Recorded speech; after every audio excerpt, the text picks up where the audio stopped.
Hi hello friends. எனக்கு few டேஸாகவே biryani கிரேவிஸாகவே இருந்துச்சு. சரி, மட்டன் பிரியாணியா ப்ரான் பிரியாணியான்னு பார்த்தேன். ப்ரான் பிரியாணியே பண்ணிடலாம் அப்படின்னு சொல்லிட்டு மார்க்கெட்டில் போய் எல்லாம் தேவையானதெல்லாம் வாங்கிட்டு வீட்டுக்கும் வந்தாச்சு. ப்ரான் பிரியாணி பண்ணுறதுக்கு ஃபஸ்ட்டு ஒரு பாத்திரத்தில் ஆயில் நெய்யெல்லாம் ஊற்றிக்கிட்டு ஸ்பைசஸ்லாம் போட்டு நல்லா வதக்கணும். பச்சை மிளகாய் ஆனியன் எல்லாம் ஒன் பை ஒன்னாக ஆட் பண்ணி வதக்கணும். நான் ஃபஸ்ட்டே எல்லாமே கட் பண்ணி வச்சுட்டேன், ஈஸியாக இருக்கும்ல குக் பண்ணுறதுக்கு அப்படின்னு. ஆனியன் எவ்வளோ வதங்கி வருதோ அவ்வளோத்துக்கு பிரியாணியோட டேஸ்ட்டை இன்க்ரீஸ் பண்ணி கொடுக்கும். நான் குக் பண்ணிகிட்டு இருக்கும்போதே அத்தையும் சைடில் ஹெல்ப்புக்கு வந்துட்டாங்க. ஆனியன் நல்லா குக்காகி ப்ரௌன் கலர் வந்த பிறகு ஜிஞ்சர் கார்லிக் பேஸ்ட் ஆட் பண்ணணும். ஜிஞ்சர் கார்லிக் பேஸ்ட் ஆட் பண்ணி வதக்கும் போதே பிரியாணியோட ஸ்மெல்லு ஸ்டார்ட் ஆயிடும். ஜிஞ்சர் கார்லிக் பேஸ்ட் நல்லா வதங்கின பிறகு டொமேட்டோ ஆட் பண்ணணும்.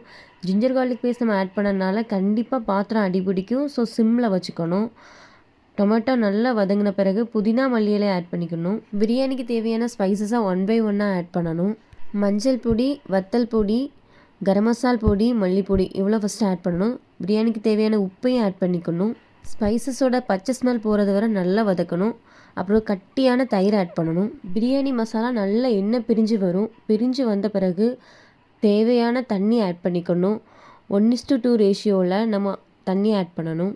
இன்றைக்கி பிரியாணி ஜீரக சம்பா ரைஸில் பண்ணுறனால 1 கப் அரிசிக்கு 2 கப் தண்ணி ஆட் பண்ணிக்கிட்டேன். இதே பாஸ்மதி ரைஸாக இருந்துச்சுன்னா 1 கப்புக்கு 1.5 கப்பே போதும். பாத்திரத்துக்கு மேலே மூடி போட்டு நல்லா கொதிக்க விடணும். ப்ரானை டேரெக்டாக சேர்க்காமல் மசாலா ஆட் பண்ணி சேர்த்தா இன்னும் டேஸ்ட்டாக இருக்கும். க்ளீன் பண்ணி வச்சுருக்க ப்ரான் கூட ஜிஞ்சர் கார்லிக் பேஸ்ட்டு, வத்தல் பொடி, உப்பு சேர்த்து பிரியாணி கூட ஆட் பண்ணேன் ஒன் பை ஒன்னாக. செம டேஸ்டியாக இருக்கும். 20 to 30 மினிட்ஸ் தோசைகளில் வச்சு தம் போட்டேன். செம டேஸ்டியான பிரியாணி ரெடி ஆகிடுச்சு.